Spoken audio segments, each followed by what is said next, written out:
What's up guys, Tayo here, and still on the trend of giving you exclusive information on devices to come.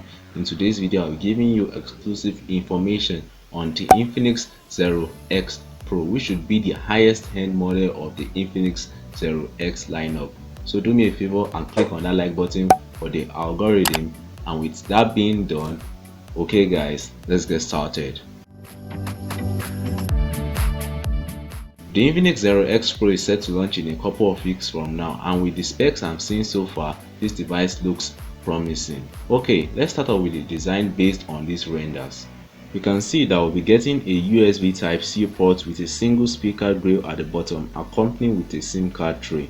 Then at the side we can see that we'll be getting a power button and the volume up and down button, and you can also see that the display will be curved as well. So there probably isn't going to be a headphone jack, and in 2021, well, I think it's fine, but I can see a lot of people will be very disappointed that this device will probably not have a headphone jack. And on the note of display, we'll be getting a 6.67-inch curved AMOLED display with a resolution of 1080 by 2460 pixels that is capable of 90Hz refresh rate.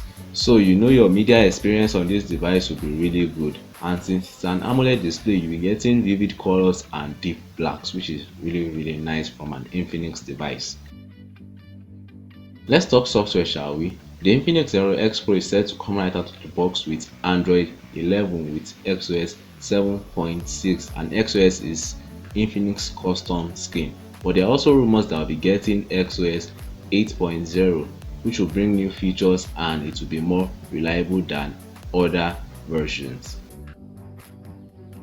The Infinix Zero X Pro is set to rock a MediaTek Helio G95 processor coupled with 8GB of RAM and up to 256GB of storage. So you know this device will be really good for the gamers out there. I mean, it will be good for the majority of gamers out there, since it's using a MediaTek Helio G95 processor, which is a gaming centric processor, coupled with 8GB of RAM that is very good for multitasking, and 256GB of storage to store your favorite apps and games. And if the storage gets filled up, you can expand it using a memory card slot to up to 512 gigs or something like that, which is nice. Now let me know your favorite game to play on a smartphone in the comment section below, and while you're at it, click on that subscribe button to join the family if you haven't already.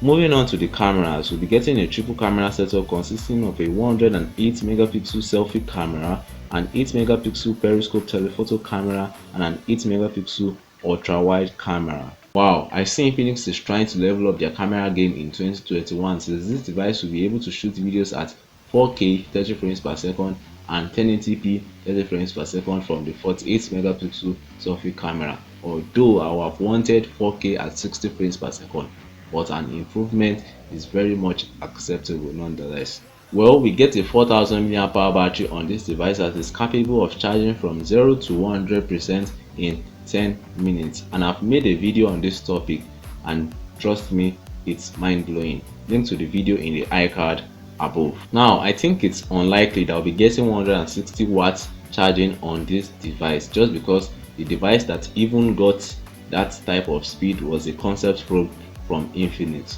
Rather, I think we'll be getting 40 watts fast charging on this device instead, but I could be wrong though. Now I would like for you to do something for me. Predict the price that this device will start at in the comment section below. I'm guessing around that $350 range, and bear in mind that this device is said to be covered in glass all through, and there are rumors that this device will even be covered in Corning Gorilla Glass. So bear that in mind while predicting a price in the comment section below. And with that being said, give me your thoughts on this device as a whole in the comment section below the like button. And with that being said, thanks for watching, and catch you guys in my next video. Peace.